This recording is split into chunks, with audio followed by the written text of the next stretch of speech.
Hey everyone, thanks for joining us today. We are going to talk about demystifying asset giving for nonprofits. So, thanks to Purpose Possible for having me today. We're going to go ahead and get started. I know folks will be joining us as we go from all sorts of different places. If you are here, go ahead and drop a comment in and tell me where you are watching from. But excited to spend time with you guys this morning and answering lots of questions and working through different asset giving and how to make that easier for us as an organization. All right. So there we go. Thank you. All right. Demystifying asset giving for nonprofits. To start out, my name's Karen Houghton. I'm the founder and CEO of Infinite Giving.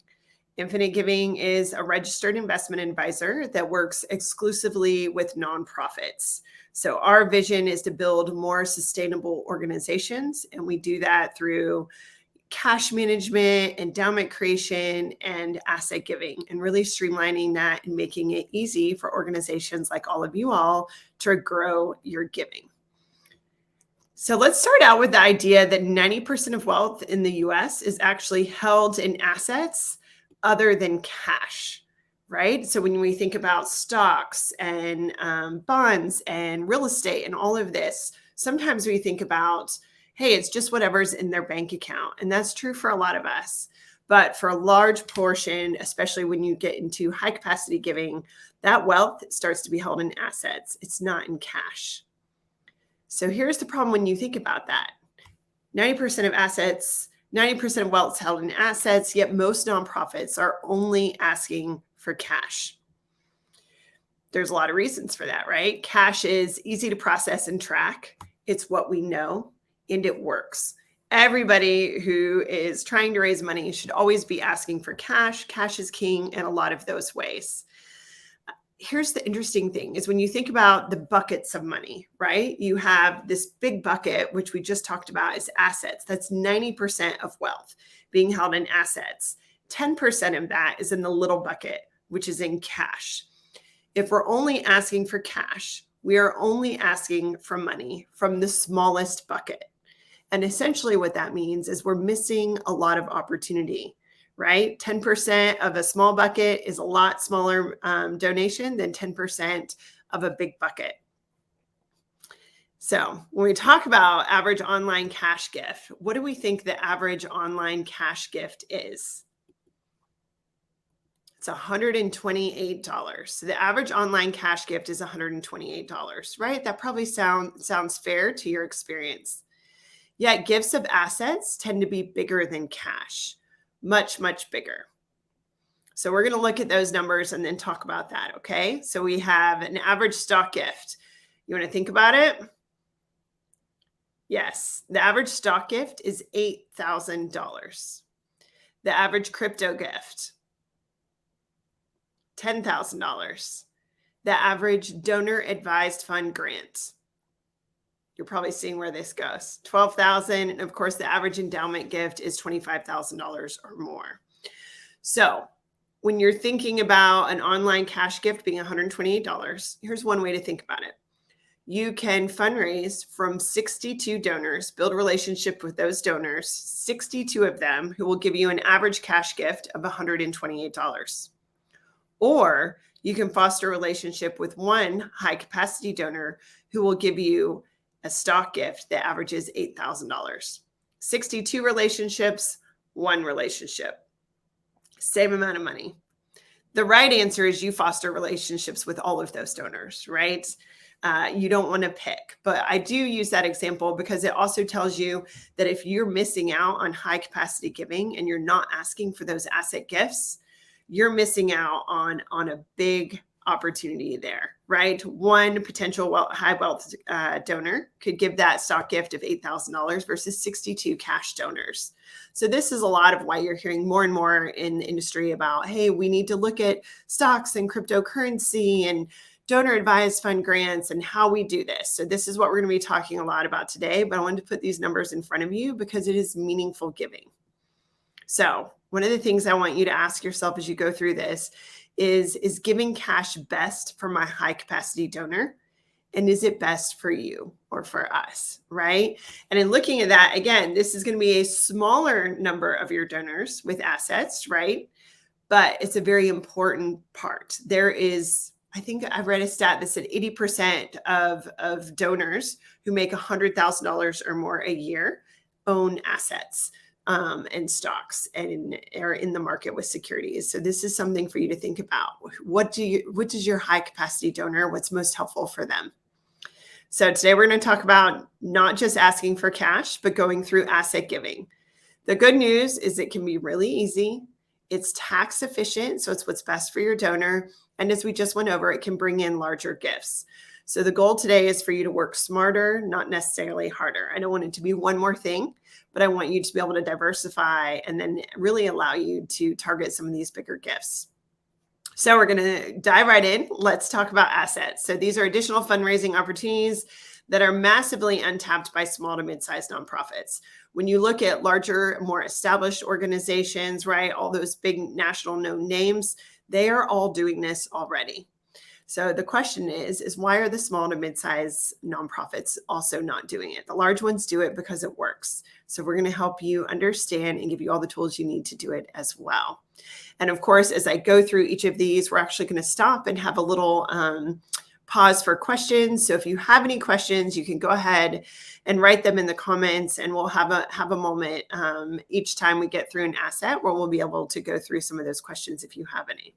All right, we'll start out with the most exciting one, which is cryptocurrency. So what is it? At a high level, cryptocurrency is a decentralized digital money designed to be used over the internet. It's essentially a digital asset.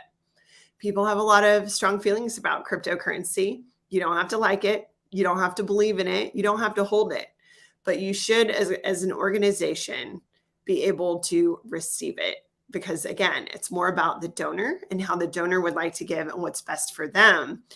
And this charitable survey is also really influential. When you look at Fidelity did a survey that found that crypto investors are more likely to make charitable contributions than the regular population. So they're a charitable community of people. And it's pretty significant when you look at, here we go. We'll even just go ahead and skip to here. Is it an outlier? The answer's yes and no, right? 21 million people in the US actually own cryptocurrency, and $330 million was given to philanthropy in the US through crypto last year. So is it going to be the magic bullet that saves your organization? Probably not. Yet at the same time, there's likely somebody in your community who holds cryptocurrency and who would like to give it to you if you make it easy and possible for them.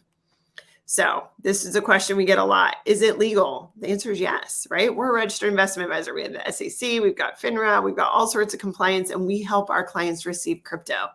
So the good news is it is legal.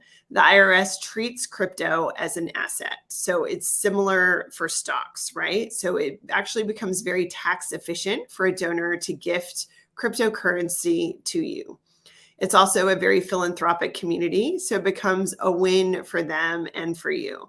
So when we talk about tax efficiency, it means that they're not paying capital gains taxes. And so, hey, if they bought it at a lower amount and then it's grown, you can also claim losses. So if they bought high and now it's low, none of that impacts you. So what you're going to be able to do is just receive it, liquidate it into US dollars, and then use it for good. So that's what I just said here. It's like, well, what do you do with crypto? How do we know? You don't hold it, don't buy it, but you receive it, you liquidate it into cash, and then you use for good. And again, the IRS treats this just like stock gifts.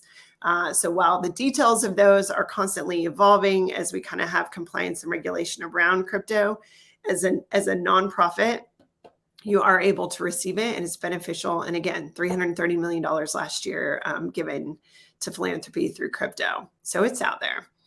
And when you see this, 90% of nonprofits can't receive cryptocurrency. We'll get into stocks in a minute as well. 90% of nonprofits also don't have a brokerage account, which means they can't receive stocks. So when you look at a lot of these larger organizations and you're like, well, where's that $330 million going in crypto? It's going to the larger organizations because they have set up the ability to receive crypto and made that easy for your donors. So how do you do it? You find a partner. There's several players in here. Yes, Infinite Giving can do it. The Giving Block can do it. There's several organizations out there who are able to help you receive cryptocurrency. So find a partner. That partner should open a wallet for you. This screenshot is an example of how we would open a wallet for you and what that QR code looks like. You share your giving link.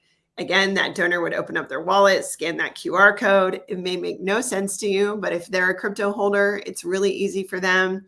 Anything we receive on behalf of our clients, we liquidate into US dollars immediately. We deposit as cash into the banking account that the nonprofit owns, and then we send the donation receipt as well, which again, we do similar to a stock donation.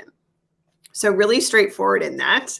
But I'm going to pause a second on crypto because again, we have just a little bit of time today and we're going to go through several different assets. So we do have a question. Hey, Laura, are there significant fees associated with setting up a wallet? It depends on the partner that you use, but there should not be necessarily fees associated with it. Usually you're looking at transaction fees and or just kind of the process of, are they helping you put it on your website? What kind of platform is it? So as far as the wallet itself, opening a wallet should be free. You're usually finding a partner who can help you do that, will streamline that. They're helping you put a widget on your website. Sometimes there's like a monthly cost for that, but there shouldn't be a setup fee. And then the real question to look into when finding a partner is, what are those transaction fees? And also giving autonomy. So there are some partners out there as well who are like, hey, you don't even have to have a crypto wallet. You can actually have them donate it to this other organization, and then this other organization will actually liquidate it for you and send you a check in the mail. So there's lots of different ways to do that. I don't love that way, although it is sometimes streamlined for organizations who are like, I don't even want to do a wallet. I don't want to touch it. What that does mean is that donor is essentially giving to another organization, not yourself. And then we're relying on that other organization to then liquidate it and then eventually get you in a check. And sometimes what happens with crypto, especially because there's different ways of tracking those gifts, you don't always have a name associated with that, or there's some confusion on who it comes from or where it's supposed to go if they don't have the proper information. So usually that third-party vendor, if it is not your own wallet, if they can't figure out who it's supposed to go to, they just end up accepting that donation for themselves because they're also a nonprofit. So multiple ways of doing that. We recommend ownership of your finances. And so opening up a crypto wallet, opening up your own brokerage account, which we'll get into as well. But it should be a pretty affordable, low friction point for most organizations. Great question. Anything else on crypto? All right, we're going to keep going. And again, if you have questions as you go ahead and type them in there and we'll move forward to stock donations. These are a bit more straightforward, right? So stock donations are shares in a corporation that have been donated to a charitable entity. Securities are what you hear a lot. A lot of people use different, catch-all terms, but securities are a catch-all term for stocks, bonds, mutual funds, ETFs, and other investments. So if someone's asking you, hey, I want to gift stock, I want to gift a security, that can mean all these different types of gifts, and you're able to receive all of them. And as we mentioned, stock donations are actually the most tax efficient way for a high capacity donor to give, because they're not having to pay capital gains taxes. It actually saves them money and you money ultimately, right? So say an example of $100, right? Again, stock gifts are usually much larger than that, but say you're going to give $100. If you're not accepting the stock and you're requiring that donor to cash out first, they're actually going to have to pay 20+% to the government in taxes. If you're able to receive that stock, not only is the donor not having to pay that 20% to the government, you're getting that full $100 instead of the $80. And then that donor is also giving that full write-off of a $100 gift. So as you can imagine, as those gifts get larger, it gets even more impactful. And this is what I get a lot. Can't I just ask them to give it in cash? And of course you can, right? It's your organization. But again, I want you to ask yourself what is best for our organization and what is best for our high capacity donor, right? By having a brokerage account, you're reducing friction for your donor, which we all know what we want to do that, and making it easier for them. And you're ultimately getting a larger gift. Because if you're saying, hey, I want it in cash only, we don't have a brokerage account, we don't have the ability to do that, then you're asking the donor to then go and process that stock gift. They're going to have to sell that. They're going to have to pay taxes. They're going to have to then wait for it all to liquidate. They're going to have to get it into their bank account. And then they're going to have to write you a check. And then they're going to mail that check. And then you're going to get it and cash that. And you're going to end up getting a smaller gift. And you've put the donor through a lot of work in a way that is not the most efficient and beneficial for them. So that's where we want to make sure we are meeting our donors where they are. Whereas if you simply have a brokerage account, you're able to receive that stock gift and liquidate it and be able to use that for good. So this study, there was a big study done by Dr. Russell James that showed that asking for stock gifts in addition to cash can increase contributions by 55%. That's a big data point that's really meaningful. And it's something that I think folks should really think through, because sometimes it's the chicken and the egg problem, right? If we talk to large organizations, they're like, yes, we receive hundreds of stock gifts a year. If you talk to smaller organizations, then they're saying, I've never had anyone give me a stock gift or ask me about a stock gift, so I'm not going to do it. Okay, well, maybe perhaps you're not getting stock gifts because you're not asking for them, and they tend to be larger. And by tending to be larger gifts, that donor is also going to be looking at your organization and saying, are you the type of organization who can receive and handle large cash gifts? And if you can't, then they're probably going to send those larger gifts elsewhere. So this is about perception. This is about making it easier for your donor, educating your donor, and making sure that you're set up in a way where you're able to receive higher capacity gifts. And looking at that study, imagine doubling your budget in 5 years. Right? So it was an increase of 55% over a 5-year period. So imagine doubling your budget in 5 years simply by making the donation of assets a greater priority and making it easy. So how do you receive them? Brokerage accounts give you the ability to receive stocks, yet 90% of nonprofits don't even have one. The reason is that it can be kind of difficult to open a brokerage account, right? But you can find a partner. You open a brokerage account, you're making it as easy as possible for a donor to give you a stock gift. And then, of course, you convert it into cash, or you can reinvest those stocks if you like.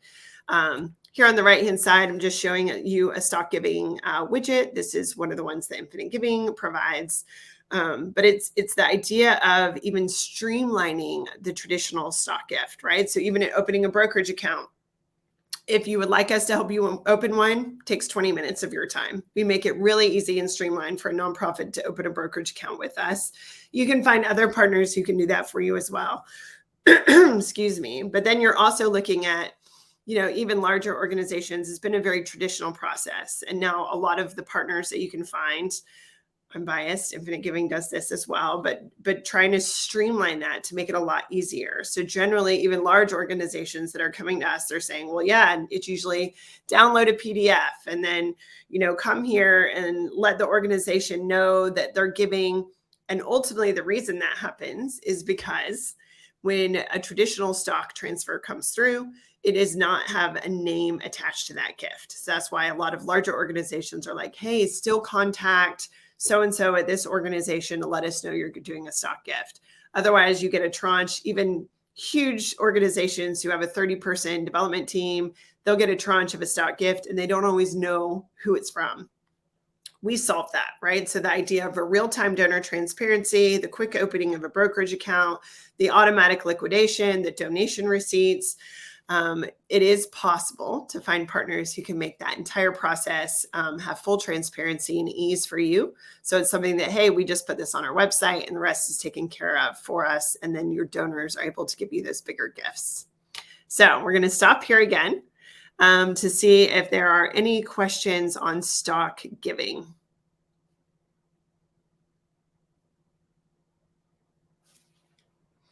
I know, especially those smaller orgs, we talked about the chicken and the egg problem. I've had a couple of people be like, well, if we say we do stocks, are we like guaranteed we're going to receive a stock gift or an asset gift?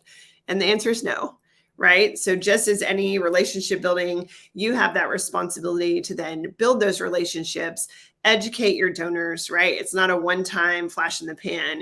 And again, remember Dr. Russell James' study, it said over a 5-year period of time. So it's that repetition and it's that building. But ultimately, if you put in the time and the prioritization of asking and educating your donors for these gifts, that 55% increase can be quite meaningful.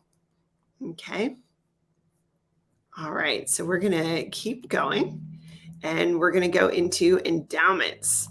Now, at a high level, endowments is money set aside or invested to create a reliable stream of annual income for a charitable purpose. Usually when we think about endowments, we think about higher ed, right? I think Harvard's is at $53 billion endowment. And yes, that's billion with a B. And so when you look at higher ed, hospitals, they have these massive endowments. It tells us one really important thing, and that is that high capacity donors love to give to endowments, right? And the reason is that it is a smart gift because it's a donation that they give one time that essentially gives each year to the organization they care about indefinitely, right? So it's the idea that they're giving this one-time gift, they get that tax deduction, it's being invested, and then from it being invested every year, essentially for generations to come, it's able to give back to that organization if you're pulling off a 5% disbursement, et cetera. Smaller organizations are sometimes like, well, I don't know where I'm going to be in forever. We're not Harvard. What if we don't know where we're going to be in 100 years, right? And so the good news is that the conversations around endowments has shifted. What endowments are these days are not what they were 30 years ago. So what they do across the board is that they build sustainability and legacy in fundraising. Because as we already established, high capacity donors want to give to endowments. So if we're thinking about a cornerstone of sustainability as a nonprofit, it's money that's coming in each year that you're not fundraising for. Wouldn't that be amazing? So it's like, hey, we're going to do a campaign. We talk to organizations all the time who are like, hey, we only have $1 million endowment. You'd say $1 million, but at the same time, how many scholarships will that provide over the next, decades to come? Will it grow? Can you seed an endowment and then have people gift to that and grow over time? Or, there's several schools that we work with that it is, hey, we're going to, our goal is to raise a $10 million endowment because we want it to pull $500,000 every year to help supplement our teacher salaries. Those are really meaningful ways of looking at real long-term legacy giving that has a long-term impact on these organizations. So when we talk about endowments, when we were talking about, Harvard, we think of a true restricted endowment. The good news is that's not what endowments are all about anymore. Those still exist, but for small to mid-sized organizations, which I think is the majority of people who are on here, perhaps not all, is that there are different kinds of endowments. So there's micro endowments. A micro endowment is the idea that it doesn't have to be a $53 billion endowment to be meaningful. What if it's $1 million? What if it's a $250,000 endowment? Depending on what the needs are, it's still a cornerstone of building that sustainability of money that will give off money each year that you're not fundraising. A quasi-endowment is usually where we specialize in, and it's certainly the most popular currently. So a quasi-endowment is actually an endowment that is not gifted from a donor, but it is actually created from a nonprofit organization. Often they will use excess reserve funds to set up an endowment. And also, if you are considering an endowment, but you do not have a healthy reserve fund, I would say hold off. Make sure that you build up a healthy reserve fund. In today's in today's climate, kind of the industry standard is 6 to 12 months of operational expenses should be a healthy reserve fund. Okay, but once you have some reserves, then endowments are kind of this next step to sustainability. It's not for everybody, but it can perhaps be more for you than you realize. So quasi endowment is created by the organization. Usually it's seeded with excess reserves. And then what it does is you say you have an endowment and you can fundraise for it.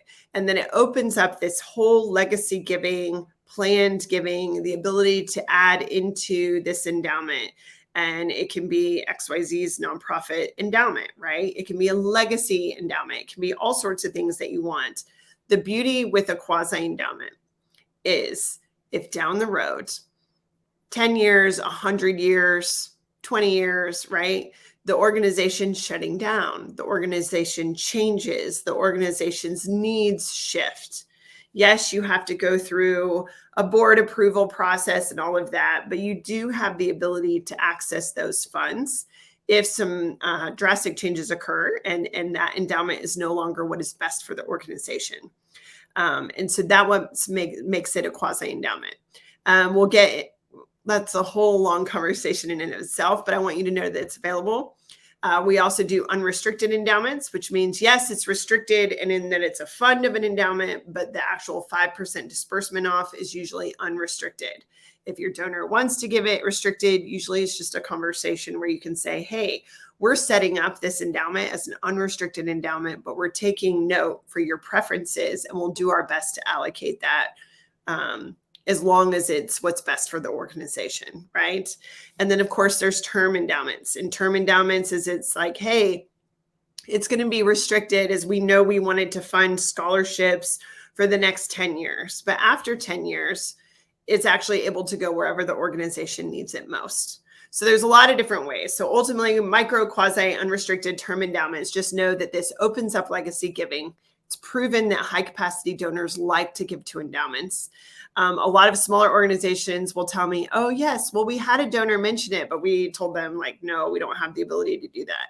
So endowments also take a really big shift from you as an organization to get out of a scarcity mindset and into a longer term abundance mindset, right? If you're still in that scarcity mindset, you're going to say, no, I need all that money right now.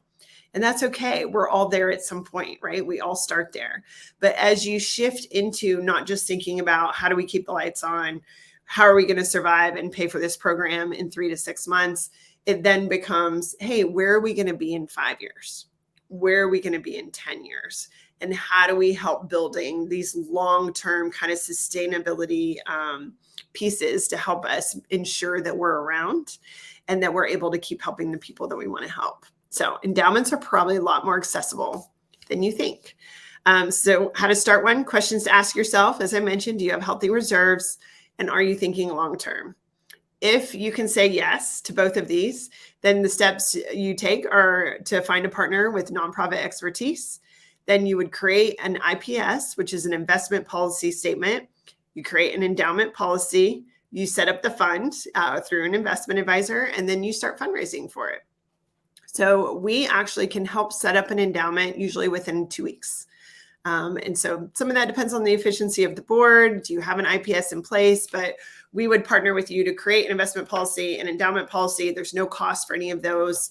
And then we're essentially opening your brokerage account, we're naming it, and then you're able to start fundraising into that. So it doesn't have to be as scary and overwhelming as it may seem. They're a lot more accessible, and it's a great way to tap into those high capacity donors, and especially planned giving and legacy giving. It's really meaningful. You can even do named endowments, which I didn't touch on, but you could, if you have any donor who has been gifting to you every year for 5-10 years, they should be approached and asked about planned giving and potentially even an endowment. And you can actually set that up for them while they're still with us. And that way in their planned giving, they already have an endowment that they can, seed. And then of course they can add their planned giving to that when they pass in their estate planning. So just something to think about. All right, questions. We're going to go into questions about endowments. Let me know if you have any questions on what that can mean for you or your organization. Is there anything to avoid or be cautious of with an endowment? Absolutely. So it is a formal process, right? You are creating a board governance document. And of course you have to be You have to ensure you have a really good partner who understands endowments. You have to make sure you have the proper governance in place with an IPS, an investment policy statement, and or an endowment agreement. Sometimes those are the same things. Sometimes they're different documents or they're different sections of the same document. And it's not for everybody too. So I think one of the cautions that we want to do, again, if you're at a place where you're in a scarcity mindset, you don't have healthy reserves, endowments are not the right time for you. You also want to think through, is your organization going to be around in 10 years, 20 years, 50 years? Is that the plan and intent? If you aren't sure, then endowments are not for you. Also, to ensure that you're having the right conversations with the donors, right? So when you're entering in those conversations, you really don't want to get into a restricted endowment. We talk to folks all the time who maybe had an endowment gifted to them, or it was set up a long time ago, and the endowment agreement was too restrictive. And so they're locked in with a provider who's charging incredibly high fees and it's underperforming. Or, it's a restricted endowment that only goes towards this certain program, but the organization doesn't actually need that program anymore, right? And they're like, well, this program's kind of dead, but we have this money coming in and we have to use it for that. So they're trying to get creative. So really anything you want to do, if you decide an endowment could be really meaningful for your organization as you plan long-term, I think the most important thing is communicating with that donor and making sure the agreement that you have in place is true and also flexible, and that it gives the organization flexibility in the future to make sure that whatever they're doing, it ensures that the money is moving the mission forward, but it gives you some flexibility in when and how it's used. So great question. And again, a professional partner should be able to partner with you in that and help guide you in those conversations. All right, great question. Thanks. All right, we're going to move on here and get into donor advised funds. So this is our last one, right? So a lot of folks are talking about DAFs, and there's a reason, right? So a donor advised fund, also called a DAF, is a giving account established at a public charity, right? So this is a donor can go and contribute to their fund. They get an immediate tax break, and then they request grants to their favorite organizations over time. This is why everyone's talking about it. So right now there are more, well, this was 2022. It's a lot more in 2023, I'm sure. And as of last year, there were 1.2 million donor advised fund accounts in the US that are holding over $140 billion. It's a lot of money, right? So the conversation about DAFs is really interesting because it's like, well, how do we get, right? For donors, it makes so much sense for donors, right? The donors, these are high capacity donors. Donors are getting an income, right? Maybe they sell a company, they're doing something, and they know they want to be charitable because it's tax beneficial and because they're good people, right? So then they're sitting there and then they're opening a donor advised fund account and they're putting, say they put $1 million in there. That's great, right? Here's what happens though, is which is kind of interesting, is when they put that in there, they get a tax break, right? So they get their tax break and they save on taxes. It's for charitable and it's being held in a third party. When it said it's being held at a public charity, that's often a community foundation, that's NCF. There's over 300 donor advised funds holders in the US, and it's growing rapidly. So there's a lot of organizations coming out who will say, hey, we will hold these DAFs for you. They're charitable giving accounts. All great, except for when you get to the nonprofits, right?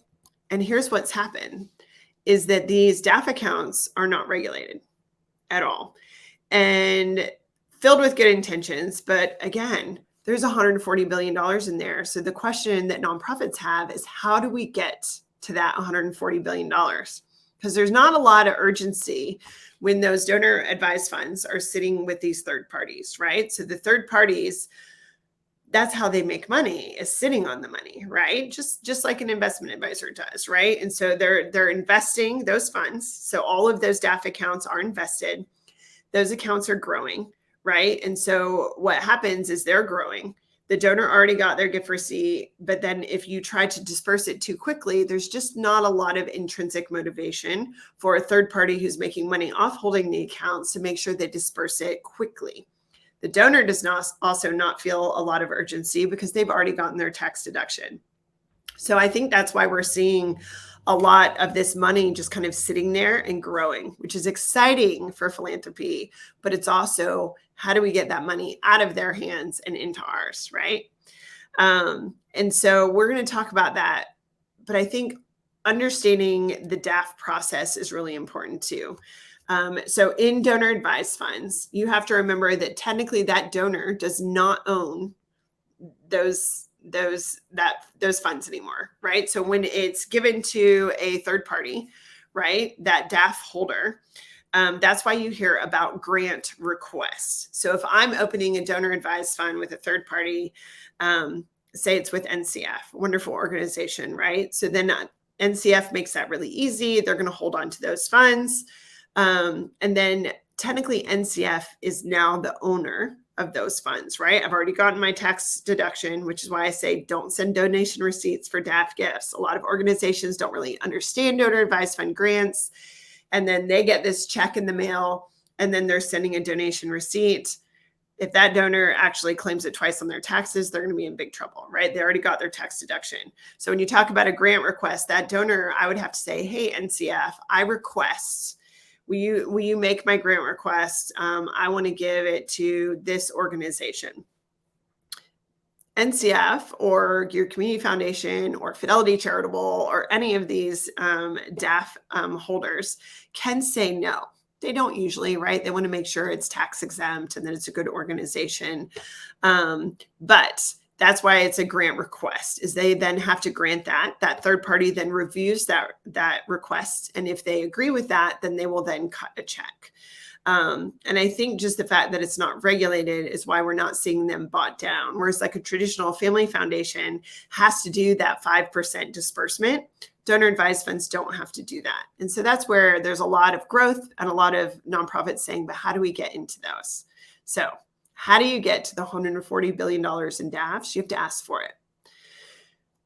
Seems really basic, but the majority of websites I see do not address donor advised funds, which means if it's not on your website, you may not be having conversations about that either. So you have to ask for it. Different ways you can do that. Make it a giving option. Put it on your website. Talk about it with your donors, and you can add a DAF widget. A widget is a word where it's, hey, it's this little thing that you put on your website and you make it really easy for them to make grant requests. There should not be transaction fees or anything taken from endowments, from DAFs, or anything like that. So a DAF grant is really just a DAF widget is a way of helping your donors make a grant request directly through your website. It's that passive ask, they see it, they're reminded. Also, when you're having fundraising discussions, you should be asking every one of your high capacity donors, sometimes even, they don't even have to be that high capacity, right? But just say, hey, do you have a donor advised fund? We would love for you to make a grant request from your DAF to our organization. Here, we can make it really easy for you, right? And so I think understanding DAFs, understanding the grant request, that there's not urgency. So they're not actively being, how can I, give out of this? You have to make those asks and then remind them and then make it easy for them. Right? So don't miss out on that $140 billion. Make sure you are actively seeking all of these asset gifts. All right. So DAFs, this last one, and then we're going to wrap it up. Is there anything that folks would like to know about donor advised funds and what that means for a nonprofit organization?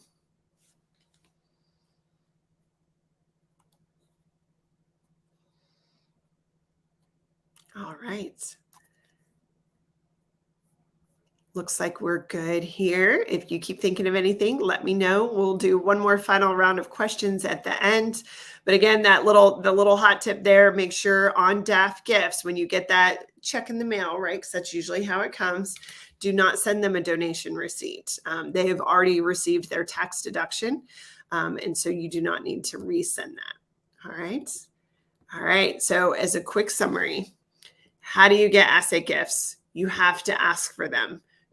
Don't fall into the chicken and the egg problem. Everybody should be asking for asset gifts because, again, there are donors in your circle who own assets. Most of us do, right? And so when you're considering philanthropy and you're considering these conversations in fundraising, here's what you have to do. You have to make them all a giving option. You have to put them on your website. You have to educate your donors. And then when you do this, you have to make it as easy as possible and reduce the friction in how to receive these. So there's a lot of data behind this, but it shouldn't be, if you do a stock gift, you don't want to have to say, hey, donor, go create a login, go create a password, go to this other organization, and then fill all that out. Or, hey, donor, yes, we want a stock gift, but download this PDF, have your guy call this guy, make sure you contact the organization, right? If you're doing those, the good news is you're asking for them. So then your challenge, if you're already asking for them, is how do you streamline it and make it more efficient and frictionless for your donors, right? How can you ease that process for them? And if you're not doing it all, this is your opportunity today to make sure that you start having those conversations and you start kind of opening up these pathways to increase your asset giving. Shameless plug, right? But we do make it easy. If Infinite Giving ends up being a fit for you, we do a whole braided gifting page for you that, yes, in addition to cash, ACH, Apple Pay, Google Pay, and all of those we help you with, we also streamline. We open up your brokerage account. We open up your crypto wallet. We do stock, crypto, endowments, and DAF grant requests all in one place for you. If that, and there's also other organizations who do pieces of these as well. So find the partner that's the right fit for you, who can make it streamlined and accessible for you. And again, that Dr. Russell James study, what it was is they looked at over 1 million nonprofit tax returns. And he found that those who pursued asset gifts instead of just cash brought in twice the revenue just 5 years later. Twice the revenue. So yes, remember, it's over 5 years, intentionally building, having those conversations, adding them as giving options, and consistently educating your donors is how you get there. And again, that aspirational, inspirational moment of imagine doubling your budget in 5 years. This is that data point. So imagine what that would do for your organization and the people that you serve. So as a final kind of summary, make sure you're aiming for the bigger bucket. Cash is a smaller bucket. We always want to lead with cash, but also ask for that bigger bucket, which is the asset gifts, because 90% of wealth held in the US is held in assets. So your job is to help donors easily give to your organization in a variety of ways. And that's it for today. Again, I'm Karen Houghton. I'm the founder of Infinite Giving, and our goal is to build sustainable nonprofits. And again, we specialize in asset giving. Is there any additional questions that we have before we close up today? Okay, I see Natalia.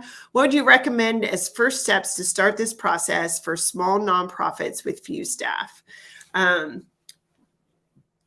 First off, you need to have a conversation, right? And make sure that this is a pathway that you want to move forward and build intentionality into your fundraising strategies to where you say, hey, we've only been operating in the small bucket of cash. How do we start to have these bigger conversations about asset gifts?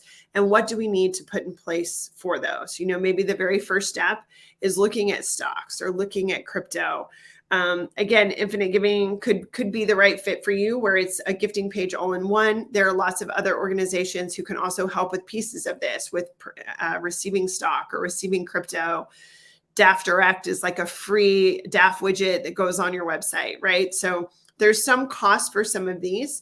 Some of them are free. You just have to figure out which is the best fit for you. But ultimately, opening a brokerage account and finding a way to receive crypto are big pieces of that, making sure that you have the infrastructure set up to do that.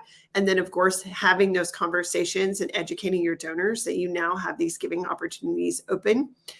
I know it can seem overwhelming, but again, finding the right partner can really streamline that for you. You just want to make sure you're being intentional with your resources and your time. And it can be really easy and efficient for you guys if you find the right person to partner with you. All right. Any other questions?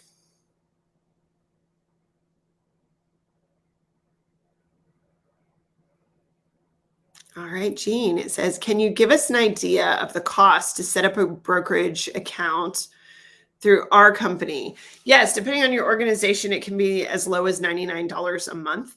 And then that includes no transaction fees on stock gifts. And so we are doing it at a flat rate and making it really easable. So that's not just opening a brokerage account. If you want to open a brokerage account, you could go to Fidelity and do it absolutely for free. And so you always have different options and ways of doing that. If you are doing it yourself and you're opening up a brokerage account, it can be a little cumbersome. There's a lot of paperwork that's needed to do that, but there's no cost. But then you're also responsible for making sure that you're receiving it, that you're providing all the D2C information, which is how you send stock gifts, that you're liquidating it. So whether you have somebody on your board who can oversee that, or you're just not sure, that's where having a partner like Donate Stock is a great company in the ecosystem as well, who can help you do that. They just require the user login and password, and then they take a transaction fee versus a monthly fee. So you have to figure out kind of what's the best process for you and for your donor. But you can do it, DIY it, and it's totally free. You can do something like Infinite Giving, which is like that all-in-one that kind of does your brokerage account and your crypto wallet and all of those in one. Or you can find individual players like the Giving Block and things like that. They're going to also have monthly fees and transaction fees as well. So when you're looking at that, you have to just look at your budget and then look and plan kind of what would be the right fit for you guys and what makes your job the easiest and more accessible for your donors. All right, great question. The goal is to make it easy for you guys and the donors, right? It's when you're a smaller organization. I've actually been an executive director of a smaller nonprofit. I serve on several boards. And so you're doing all the jobs and all the things, and it can be really overwhelming. And so a lot of these partners in the ecosystem are really out there to just try to make it more efficient and accessible for you. And I know that's why, we built Infinite Giving, was to help serve and really democratize that access for small to mid-sized organizations. All right. Any final questions before we go? All right. Well, I appreciate the time. I hope you're feeling leaving this workshop being encouraged versus overwhelmed. I know it can be a lot, but it's about opportunity, and it's about kind of building that bridge with those high capacity donors and doing it in a way where you have the tools that you need and the right partners and the knowledge to really enter into those conversations and hopefully get some of those high capacity gifts going, and doing it in a way where you're really building sustainability for your organization over the long term. So thank you so much. Thanks to Purpose Possible for having me. And I hope everyone has a good week.